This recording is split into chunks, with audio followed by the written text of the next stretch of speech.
तो हम चैप्टर का रिवीजन कर रहे थे, तो हमने पढ़ा था क्रॉप प्रोडक्शन पढ़ रहे थे। तो आज पढ़ेंगे इरिगेशन। इरिगेशन कैसे होता है, इसकी क्या क्या प्रोसेस होती है। इरिगेशन किसको बोलते हैं, जनरली इसको सिंचाई बोलते हैं। जब अपन फसलों में क्या डालते हैं, पानी डालते हैं, उसको क्या बोलते हैं, इरिगेशन बोलते हैं। ठीक है, तो देखिए, the supply of water to crop at difference interval is called irrigation. और जो सप्लाई की जाती है किसी भी फसल में, वो डिफरेंस इंटरवल में, अलग अलग पड़ाव में, है ना, तो वो क्या कहलाती है, इरिगेशन कहलाती है। ठीक है, the times and frequently of irrigation various from crop to crop, soil to soil and season to season. जो टाइम होता है, जैसे कि इरिगेशन का अलग फसलों में अलग अलग होता है, और है ना, तो season wise. In summer the frequency of watering is higher. Summer के टाइम जो फ्रीक्वेंसी होती है वाटर को, उसकी क्या हायर होती है, मतलब कि समर के टाइम को अपन को जो फसलों के लिए ज़्यादा पानी की ज़रूरत होती है, तो हमको ज़्यादा देना चाहिए। Why it is so, could it be do the increase rate of evaporation water from the soil and leaf. ठीक है, सोर्सेस ऑफ इरिगेशन, कौन कौन से ऐसे सोर्सेस होते हैं जो इरिगेशन होते हैं। The sources of irrigation are well, tubewell, pond, lake, river, dams and canals. ये सारे क्या होते हैं, सोर्स होते हैं इरिगेशन के।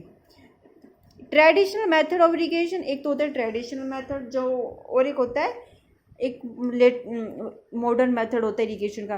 मतलब ट्रेडिशनल मेथड क्या होता है, जो पुराने ज़मानों में जो सिंचाई की जाती थी खेतों में, वो कैसे की जाती थी। तो सिंचाई कैसे की जाती थी उस टाइम, उसमें कैटल और humans labouring use to the method. और कैटल्स मतलब कि जो अपन बैलों का यूज करते थे, और इंसान लेबर करते थे, जिसके थ्रू क्या यूज किया जाता था, वो इरिगेशन किया जाता था। एक तो था मोट पुलिंग सिस्टम। पुलिंग सिस्टम जैसे आपको यहाँ पे शो कर रखा है, यहाँ पे कुएं का पानी डालेंगे और जहाँ से नीचे, जिससे क्या होती है, वो पेड़ों तक पहुँच जाएगा।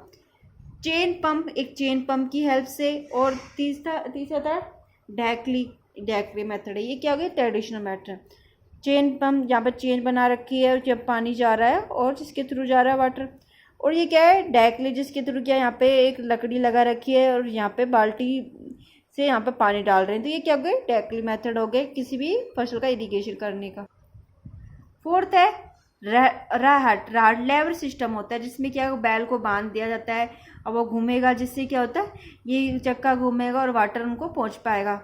Modern method of irrigation. और मॉडर्न मेथड कौन कौन से होते हैं, मॉडर्न मेथड तो बहुत सारे होते हैं, जैसे स्प्रिंकल सिस्टम लगाए जाते हैं, जिसको फव्वारे बोलते हैं अपन, है ना, जिसके थ्रू क्या होता है, आसानी से सभी प्लांट्स को लेयर वाइज उसमें अच्छी तरह वाटर मिल जाते हैं। Sprinkle system, this system is more useful for uneven land, sufficient water is not available.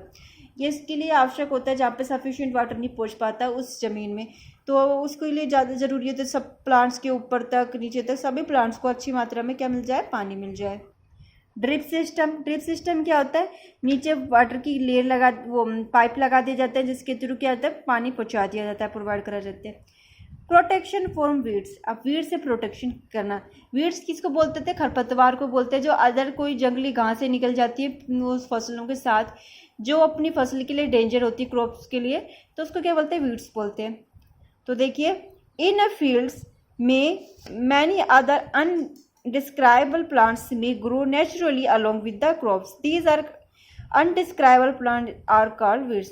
तो अनडिस्क्राइबल प्लांट्स होते हैं, वो नेचुरली अलोंग ग्रो करने लग जाएंगे किसके साथ, क्रॉप के साथ। वो अनडिस्क्राइबल प्लांट्स क्या कहलाएंगे, वीड्स कहलाएंगे। जो weeds removal is called weeding.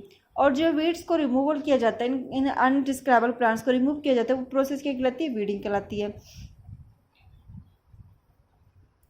अब जो प्लांट्स पर जो किसान होता है, फार्मर होता है, वो क्या करता है, इस वीड्स को हटाने के लिए एक एक को तो नहीं हटा सकता, उसको क्या करता है, ऊपर से छिड़काव करता है, या तो किसकी हेल्प से, खुरपी की हेल्प से हटा लेगा। लेकिन उसमें क्या बहुत सारे केमिकल यूज किए जाते हैं, जो केमिकल वीड्स को मार देते हैं। वो वीड्स को मार देंगे, वो केमिकल क्या होंगे, वीडीसीडीज होंगे। ठीक है, और वीड्स के जो अनडिस्क्राइबल प्लांट्स को ही खत्म करेंगे, लेकिन अपनी क्रॉप्स को नुकसान नहीं पहुँचाते, उसको बोलते हैं वीडीसीडी। जैसे कि 2H4 जिस DDT पाउडर बोलते हैं, these are spray in the field kill weeds. उसको स्प्रे किया जाता है खेतों में, और जिससे क्या होता है, वीड्स क्या होते हैं, खत्म हो जाते हैं। As already mentioned, the weedicide are sprayed during the vegetative growth of weeds. ठीक है। वेजिटेटिव ग्रोथ होती है वीड्स, उसके जो उस टाइम वीडिसिडिक को छिड़का जाता है। अब देखिए हार्वेस्टिंग क्या होती है, अपनी जो फसल तो क्रॉप्स पूरी अच्छी तरह वो हो गई, बड़ी हो गई, तो उसके बाद क्या प्रोसेस होती है हार्वेस्टिंग किसको बोलते हैं, कटाई को, अब फसलों को काटने को। Harvesting of A crop is an important task, the cutting of crop after it is mature is called harvesting. जो कटिंग करना किसी भी क्रॉप का जब वो मैच्योर हो जाती है वो कहलाती है harvesting. In harvesting crop are pulled out with the cut close to the ground. Harvesting से क्या करते हैं, क्रॉप्स को उठा के कट के ले आते हैं, उसको क्या कर देते हैं, ग्राउंड में पटक देते हैं 4 मंथ के लिए। सेरल क्रॉप और मैच्योर, मतलब कोई भी जो अपनी क्रॉप होती है वो 3 से 4 मंथ में क्या हो जाती है, बड़ी हो जाती है और मैच्योर हो जाती है। Harvesting is over country is either done manually by sicles.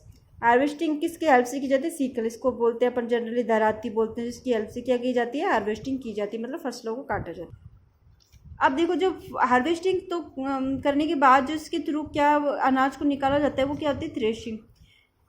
Harvested crop the grain seed need to separate from the chaff, the process is called threshing. और जो प्रोसेस होती है वो क्या कहलाती है, थ्रेशिंग कहलाई जाती है। This is carried out with the help of machine is called combine which is the fact of the कॉम्बिनेट harvest and thresher. ठीक है, ये थ्रेशर होता है जिसके थ्रू क्या होता है, अनाजों को निकाला जाता है। Farmer with the small holding of land do the separation of grain और एंड कफ बाय विनोमिंग। जो फार्मर होते हैं जो छोटे स्मॉल होल्डिंग द लैंड रखते हैं, ठीक है, ये क्या विनोविंग मशीन होती है जिसके थ्रू क्या करते हैं, अनाज से जो अदर थिंग्स होती है, जो कचरा होता है उसको निकाल के सफाई की जाती है। ठीक है, ये क्या होती है, विनोविंग मशीन होती है। अब हार्वेस्टिंग के बाद और विनोविंग के बाद क्या प्रोसेस बताते हैं, स्टोरेज। अब स्टोरेज करके रखा जाता है। Storage produce important task, crop grains and the kept in for a longer time, they should be safe from moisture, insect, rat and the micro organism.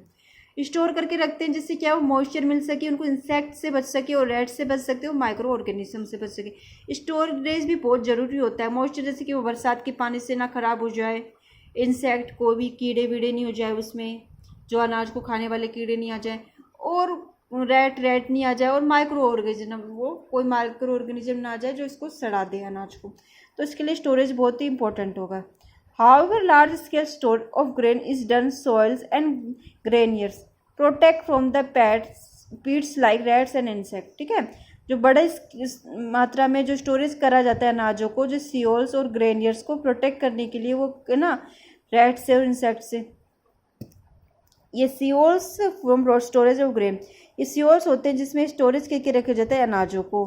तो और ये प्रोसेस होती है जिसके थ्रू स्टोरेज करके रखा जाता है ग्रेन्स ऑफ ग्रेनियर्स होते हैं जहाँ पर कट्टों में और यहाँ पे अपने बोरियों में बांध के रखा जा रहा है अनाज को। फूड फ्रॉम एनिमल्स, और जो फूड होते हैं एनिमल से कैसे, जैसे कि मिल्क हो गया, मीट हो गया, एग और ऑयल हो गया, ये सारे के सोर्सेज होते हैं एनिमल के। अपन को फूड सोर्स होते हैं, जिस काउ से मिल्क मिलेगा, मीट गोट से मिलेगी, एग हैन और डक से मिलेगा, ऑयल फिश से मिलेगी। ठीक है, और ये क्या होता है, animal rich at home on in form have a provide with proper food shelter and care. When this is done a large scale it is called animal husbandry. ठीक है, जब बहुत बड़ी संख्या में एनिमल्स को पाला जाए फूड के लिए तो वो क्या कहलाता है, और उसको हम केयर करें उसको फूड के लिए, है ना, तो वो क्या कहलाता है, एनिमल हस्बेंड्री कहलाती है। जो प्रोसेस जिसके थ्रू अपन एनिमल को पालते हैं फूड के लिए। तो ये क्वेश्चन है, आपको इसके आंसर लिखने अपनी टेस्ट की नोटबुक में, इसी क्वेश्चन के नहीं सॉरी इसी चैप्टर के। तो इसको ऑनेस्टली अपनी नोटबुक में आपको आंसर लिखना है। ठीक है, तो ये देख रहा हूँ, what is the irrigation, what is weeds, what is weedicide and what is the latest method of irrigation. ठीक है, ये 4 क्वेश्चन है, आपको इसके आंसर अच्छी तरह लिखने हैं। इसको पॉज करके आप देख लेना। Thank you.